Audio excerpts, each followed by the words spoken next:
Okay, we just got done playing Onward to Venus. This is a new Martin Wallace game. This is the limited edition, so you can see it's got the wood components for the ships and the little infantry, those laser guns, and you got factories and mines and all kinds of stuff.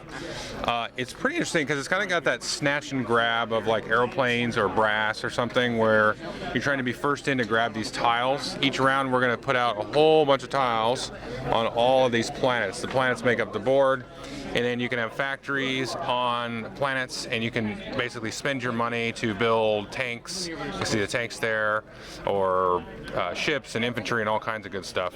And you're trying to get sort of majority control. You can see here, if you generate the most income at the end of the game, which means you generate the most money from mines, which give you 3, and factories, which give you 2, you're considered to control that. So the military isn't what's controlling it, it's your economy. You get 10, 7, and 4 at first, second, and third. You got a whole bunch of cards to play. Those are pretty kind of random. You kind of take that cards, but they're really not that bad. I don't mind them at all. And then you go in and try to steal things. So this is have like a military defense of 4. You roll 3 dice when you're going to do that, and you remove the middle die. And then that is the, actually that would be the middle die, sorry. And that would be the difference. So you would add 2, 5 minus 3, 2 to that, so it would be 6. And then all of these little attack things count as a point of combat, and you commit them to the planet.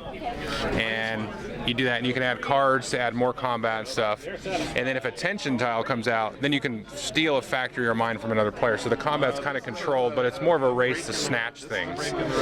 So Eric, what did you think of it?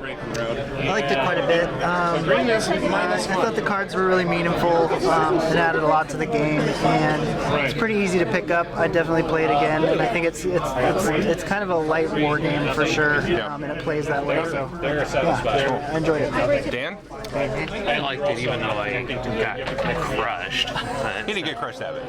It was actually, I did better than I thought I was doing. Yeah, I'd play it again. It would help to, I think, getting to know what the cards will do for you. Getting better at chaining them together probably could make things a little bit more effective.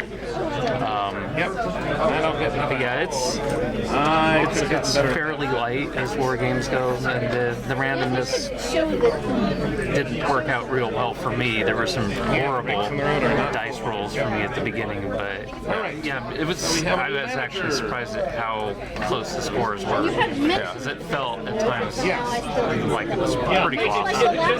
But there is a chance for someone to get behind early and catch up as subsequent tiles come out, which I like. Yeah, tile draw is pretty interesting because I think it'll create a nice dynamic of how the game works out. And there's a proximity thing because everybody is around Earth at the beginning, so you can go way out there. They're not worth a whole ton of points. Your sort of solar system center is worth more points. You can see Earth is 10 and 8, and then you got 9 and 10 here for Venus.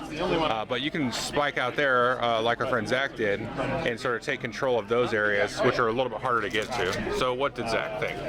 Well, it's not really my kind of game. I'm not into war games. I don't. When I build something, I like to keep it. But if you like that kind of game, it's perfectly good. It's kind of light, and the bits are really high quality. The artwork is really great. The cards have really cool pictures on them. So yeah, if you're into that thing, it's a nice game. Cool. But not for me. Yeah, he said that, this is based on some British TV show or something. And you can see New Zealand? Yeah. Oh, okay.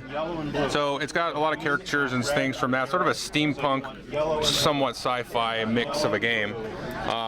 Yeah, I had a really good time. I'd definitely play this again. I don't know how well it would work with less players, because I think the dynamic of 4 players was nice. You had lots of opportunities to try to squeeze in and grab tiles. I don't think it would work very well as a 2-player game. I could be wrong though.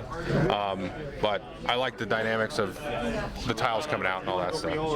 Thank you.